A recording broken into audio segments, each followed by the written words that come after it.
Bismillahirrahmanirrahim. Assalamualaikum warahmatullahi wabarakatuh. Dan salam sejahtera kepada tuan-tuan dan puan-puan sekalian yang sedang bersiaran di laman Sumber Inspirasi ataupun Inspirasis. Jadi tuan-tuan dan sekalian, pada video kali ini seperti tertera di ruang tajuk ini, iaitu kita ingin bicarakan sedikit berkenaan tentang bagaimana untuk kita membina daya kekuatan mental. Jadi tuan-tuan dan sekalian, pada dunia zaman sekarang ini kita tengok kita terdedah dengan pelbagai cerita sekarang ni kita semua tidak lari daripada penggunaan telefon, handphone. Tidak seperti zaman orang kata apa, mungkin 10 tahun lepas, apatah lagi 20 ke 30 tahun lepas. Sekarang ni kita banyak terdedah dengan handphone dan sebagainya. Jadi tuan-tuan dan sekalian, tentunya itu akan ada baiknya dan boleh jadi ada kesan buruknya, iaitu kita akan mudah mengalami masalah mental, kerana kita akan terdedah dengan pelbagai orang kata apa, masalah psikologi, antaranya anxiety dan sebagainya. Jadi tuan-tuan sekalian, cuma hari ini kita nak bicarakan berkenaan tentang bagaimanakah untuk kita membina kekuatan mental ni. Kita tengok ada orang dia mengalami masalah penyakit yang serius, ada yang mengalami masalah kehilangan kerja, ada yang kematian orang tersayang, kemalangan dan pelbagai jenis trauma.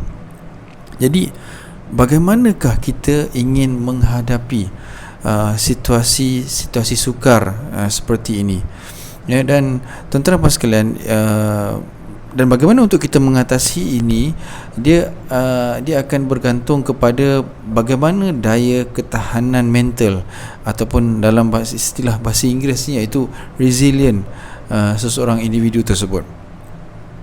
Jadi tuan-tuan dan sekalian, banyak pandangan berkenaan tentang ini. Ada yang berkata bergantung kepada bagaimana cara kanak-kanak tu dibesarkan dan sebagainya. Cuma saya lebih terpanggil untuk bercerita berkenaan tentang bagaimana untuk diri kita bertindak, daripada kita nak melihat ke belakang bagaimana cara kita dibesarkan. Cuma pandangan-pandangan pakar-pakar itu berbeza-beza. Ada yang mengatakan bergantung kepada bagaimana ketika zaman kanak-kanak dia dibesarkan dan sebagainya. Tapi kalau kita tengok sekarang, kita sudah dewasa kan, contoh, takkan kita nak melihat ke belakang bagaimana kita dibesarkan. Jadi kita untuk sesi kali ini kita lebih proaktif. Jadi cuma kita mungkin boleh ambil iktibar kepada anak-anak kita yang sekarang kita sedang jaga, supaya cara penjagaan kita itu tidak melemahkan daya ketahanan mental. Dan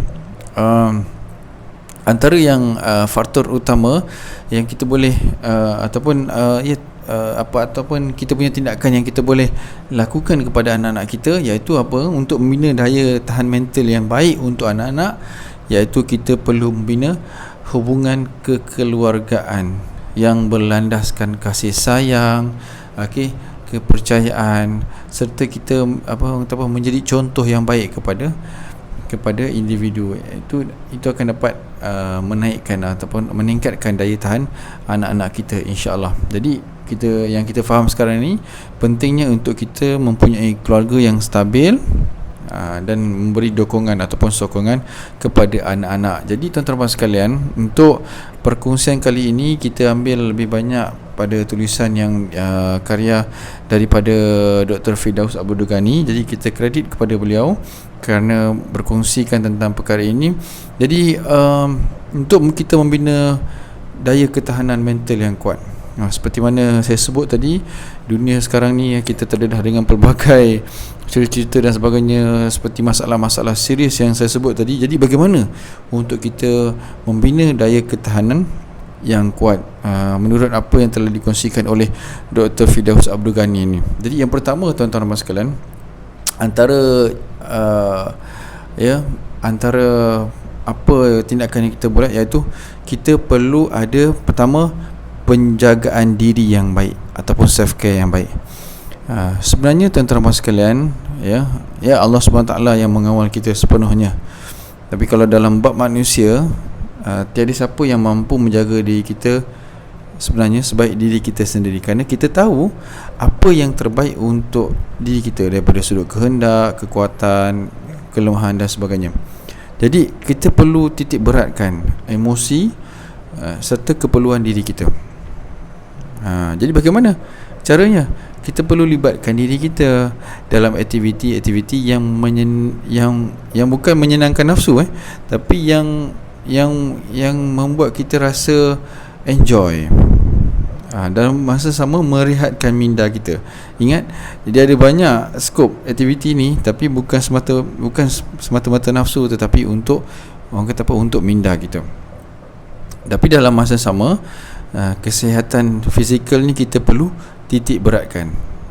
Ini akan dapat membina daya ketahanan mental yang kuat. Jadi bila kita berada dalam keadaan baik, minda kita okey, fizikal kita okey, maka ini akan dapat membantu kita untuk menghadapi kesukaran-kesukaran yang mendatang. Jadi tuan-tuan sekalian, ini pertama iaitu penjagaan diri yang baik. Jadi kita akan kongsikan 3 tips ataupun 3 cara saja untuk membina daya ketahanan kuat untuk video kali ini. Okey, supaya dia tak terlalu panjang, supaya anda boleh dengar dan ambil terus. Dan yang kedua, kita perlu belajar untuk melihat potensi diri serta positif. Kita kena belajar melihat potensi diri kita serta positif. Mungkin di kalangan kita ni ramai yang fokus kepada kekurangan diri kita. Jadi mulai saat ini, cuba kita kenal pasti dan senaraikan sebenarnya apakah kekuatan ataupun kelebihan yang kita ada. Jangan sesekali kita rasa malu.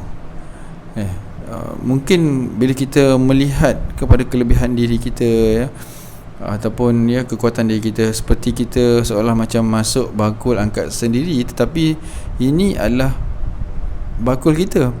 Kena faham tu. Dan tiada siapa yang akan angkat kalau bukan diri kita sendiri bakul ni.